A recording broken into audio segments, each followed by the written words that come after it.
बंधु मैंने आपण मैंने जो शाग भाया कढ़ भाया जिनसटी देखुं या ना है बहल कढ़ यहाँ आम पश्चिम ओडिशार मिले बहुत आर बहुत डिमांड अच्छी आम पूर्व ओडिशार लोक आम पूर्व ओडिशार ये जिन मिले कि नहीं मुझे कहीपरि कि पश्चिम ओडिशार थिला बेले देखिली यार एत डिमांड जे यार रेटा प्रति वर्ष बढ़ी बढ़ी जाए आ ये मिले ठीक आमर डिसेम्बर एंड बेलू आरंभ हुए तार फल तोड़ा मार्च सेकेंड वीक बेलू तार सरी जाए स्वादटा एत सुंदर आज पर्यंत मुझे पश्चिम ओडिशा छाड़ा पर भूलिनी आज जो पश्चिम ओडिशा लोक आम घर को आसती मुझे हाथ में बल कड़ मगाए से कहे टे बल कड़ आणिकी देवे तो यथरक जड़े आसते आम टिटलागढ़ जड़े बंधु से नहीं आसते बहल कड़ आपू रोसई कर पद्धति आज आपको कहबी ये बहल कड़ आपण मैंने ये डेम्फ देखुं ना ये डेम्फ एमती होता है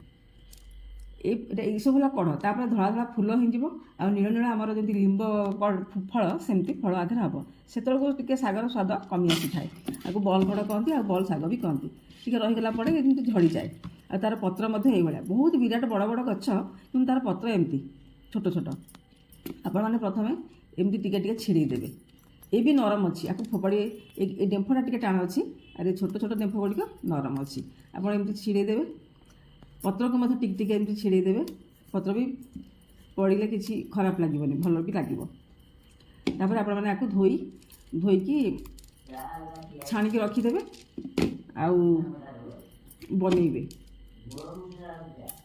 आपण मैंने भाभी पारे एत टिकी फल कौ गछ हो यार विराट बड़ बड़ गछ आ लोक मैंने बहुत कष्ट करी आपको तोड़ती आ से लगी प्रति वर्ष आर डिमांडटा आ रेट बढ़ी बढ़ी जाए से मैंने आपको आनी बजार बिकती आ तार इते लोक मान दाबी आ ये सुस्वादु खाद्यटी आपण मैंने जो बहल कड़ कि पाइबे कौटू निश्चय मगातु ना तो जानिले निश्चय मगातु आउ खातु खाइले जानबे आर स्वादटा केमती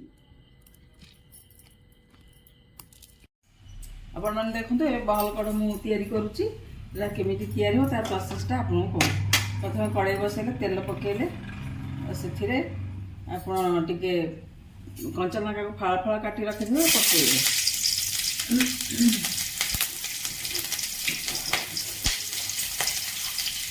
आ किसी पंच फुटण देवे तापर आप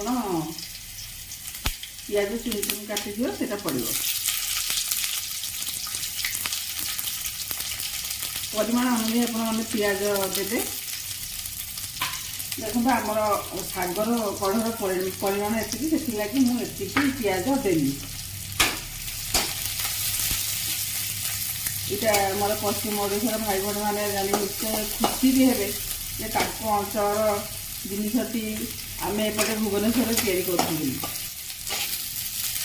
कढ़र परिमाण अनुसार आप फाड़े पियाज पकेबे ना गोटे पियाज पकेबे पियाज अल्प अल्प आम भाजी आसलानी मुझे शागर परिमाण गोटे टमाटो काटी एति बड़ी रसुण टे छेची रखी आप चाहिए सोरिष बटा दे पारती ना आप जानवे पश्चिम ओडिशा गोटे माछ अच्छी झुरी माछ कहती आम जो महुराली माछ से महुराली माछटा से भल भाव सफा करदे था सफा करी तले निआ जाली उपरे टीणर प्लेट पकईकरी रखी दिखती से सुखी जाए कि खरा दिखती आमर एपटे जमी अलणी सुखा कहती सुखार बास्ना अलग कि से बास्ना किसी भी न थाए बहुत सफा करदे था आम पियाजटा भाजी आसलानी मुझे शाग पकाऊँ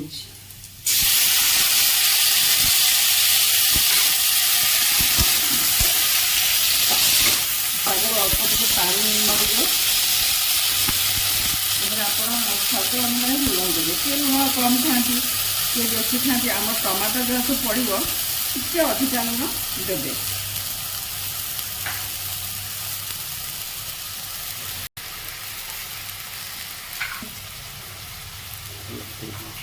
लंका गुंड तो दबा दरकार ना कहीं लंका पड़ी छोट पिला जब खाइबे से तो राग भी खाई पारे ना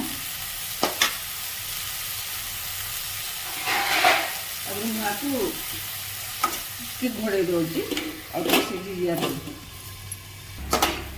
ଏ ଶାଗରେ ଟିକେ ପାଣି ଥିଲା, ସେ ଆସ୍ତେ ଆସ୍ତେ ମରୁଛି। ଆଉ ଟିକେ ବି ଆଉ 1 ମିନିଟ୍ ଘୋଡ଼େଇ ଦେଉଛି। ଘୋଡ଼େଇ ଦେଲା ପରେ ସେ ସିଝିଯିବ। ପଶ୍ଚିମ ଓଡ଼ିଶାର ପାରମ୍ପରିକ ଖାଦ୍ୟ ଗୁଡ଼ିକ ମୋତେ ବହୁତ ଭଲ। ସେମାନଙ୍କ ପାରମ୍ପରିକ ଖାଦ୍ୟ ବହଲ କଢ଼, ବାଉଁଶ କଢ଼ି, ଲେଥା ବି ସେମାନେ ଗୋଟେ କରନ୍ତି, ବିଭିନ୍ନ ପ୍ରକାର ପରିବା ପକେଇକିରି ସେଥିରେ ସେମାନେ କରନ୍ତି, ମୋତେ ବହୁତ ଭଲ ଲାଗେ।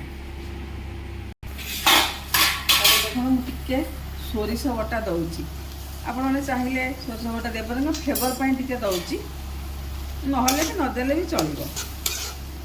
ସୋରିଷ ବଟାଟା ଟିକେ ସିଝିବ ଏଥିରେ। ତାପରେ ମୁଁ ଟମାଟୋ ଏଥିରେ ଦେବି, କାହିଁକିନା ଟମାଟୋଟା ଏଥିରେ ଦେବାର ମାନେ ଏଇଟା ଟିକେ କଷା ଲାଗେ। ତାର କଷାଟା କାଟିବା ପାଇଁ ଟମାଟୋଟା ଟିକେ ଦିଆଯାଏ। ଏବେ ପୁଣି ଟିକେ ଘୋଡ଼େଇ ଦେଉଛି। ଏଇ ଜିନିଷର ବ୍ୟବହାର ମୁଁ ଜାଣିନଥିଲି, ଜାଣିଲା ପରେ ମୋତେ ବହୁତ ଭଲ ଲାଗିଲା। ଆଉ ମୁଁ ଟିଟଲା ଗୋଟେ ଆମେ ଥିଲାବେଳେ ଆମର ପଡ଼ୋଶୀ ତପସ୍ୱିନୀ ବୋଲି ଗୋଟେ ଝିଅଟେ ଥାଏ। ସେ ସାନ ଭଉଣୀ କମ୍ ଆଉ ସାଙ୍ଗ ବେଶୀ। ତାକୁ ମୁଁ ପଚାରି ସବୁ ତାଙ୍କ ସେପଟ ଜିନିଷ କରେ। ଆଉ ସେ କହେ ଦିଦି ଖାଲି ଦରକାର ବେଳେ ମୋତେ ଫୋନ୍ କରୁଛନ୍ତି, ନହେଲେ ନାହିଁ। ନାଇଁର ମୁଁ ଭୁଲି ଯାଇଥିଲି ତ, ସେଥିଲାଗି ଏଇଟା କରୁଛି। ଆଉ ତାକୁ ହେଉଛି ମନେ ପଡ଼ୁନି। ଏବେ ଦେଖନ୍ତୁ ସୋରିଷର ଆମର ବାସ୍ନାଟା ଆସିଗଲାଣି।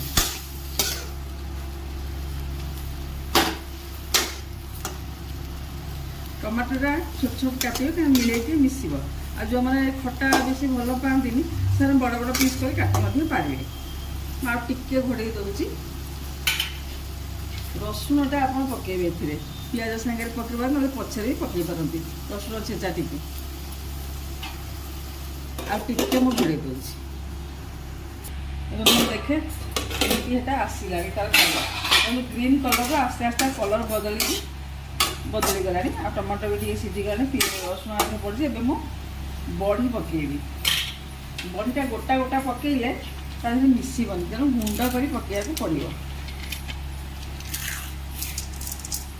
ବାସ୍ ବଢ଼ି ପକାଇଦେଲେ ଖୁବ୍ କମ୍ ସମୟ ଭିତରେ ହେଇଯିବ। ବଢ଼ି ପକାଇଦେଲି।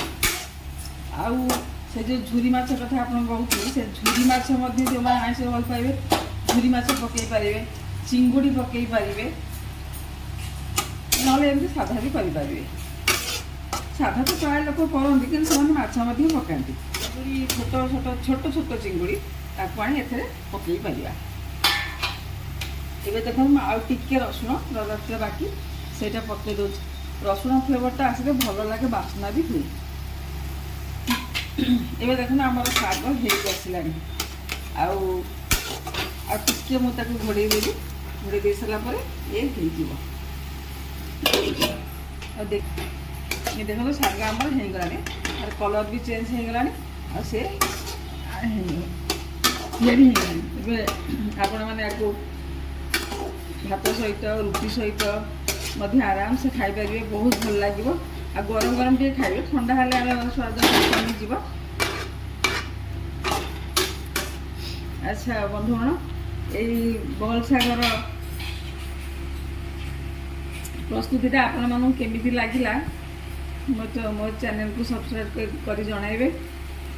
ଆପଣଙ୍କ ସୁନ୍ଦର ମତାମତ ରଖିବେ, କାରଣ ମୁଁ ତ ଅନଭିଜ୍ଞ। ପଶ୍ଚିମ ଓଡ଼ିଶାର ପାରମ୍ପରିକ ଖାଦ୍ୟ ଯାହା ମୁଁ ଶିଖିକି ଆସିଥିଲି କରିଛି, ମୋତେ ଭଲ ଲାଗେ ବୋଲି ଆପଣମାନଙ୍କୁ ଦେଖେଇଲି। ଆପଣମାନେ ଘରେ ତିଆରି କରିବେ, ଖାଇବେ, ଖୁସି ହେଇ ମୋତେ ମତାମତ ଜଣାଇବେ। ଏବେ ଦେଖନ୍ତୁ ଆମର ବହଲକଡ଼ ପୁରାପୁରି ପ୍ରସ୍ତୁତ ହୋଇଯାଇଛି। ଆପଣ ଯଦି ଟିକେ ଶୁଖା କରିବାକୁ ଚାହିଁବେ, ଟିକେ ଶୁଖିଲା ରଖିବେ, ନହେଲେ ଯଦି ଟିକେ ପାଣି କରିବାକୁ ଚାହିଁବେ, ଓଦା ରଖିବାକୁ ଚାହିଁବେ ତ ଓଦା କରିପାରିବେ, ଯେମିତି ଆପଣଙ୍କ ଇଚ୍ଛା। ଟିକେ ଶୁଖିଲା ରଖିଲେ ପଖାଳ ଭାତ ସାଙ୍ଗରେ ଖାଇହେବ। ଓଦା ରଖିଲେ ରୁଟି କି ପରଟା ସାଙ୍ଗରେ ଖାଇହେବ। ଆଉ ଶୁଖିଲା ରଖିଲେ ମଧ୍ୟ ଗରମ ଭାତ ସାଙ୍ଗରେ ଖାଇହେବ। ଆପଣମାନଙ୍କ ସୁନ୍ଦର ମତାମତ ମୋତେ ଜଣାଇବେ। ସମସ୍ତଙ୍କୁ ଖୁଆଇବେ ଆଉ ନିଜେ ଖାଇବେ। ରଖୁଛି, ନମସ୍କାର।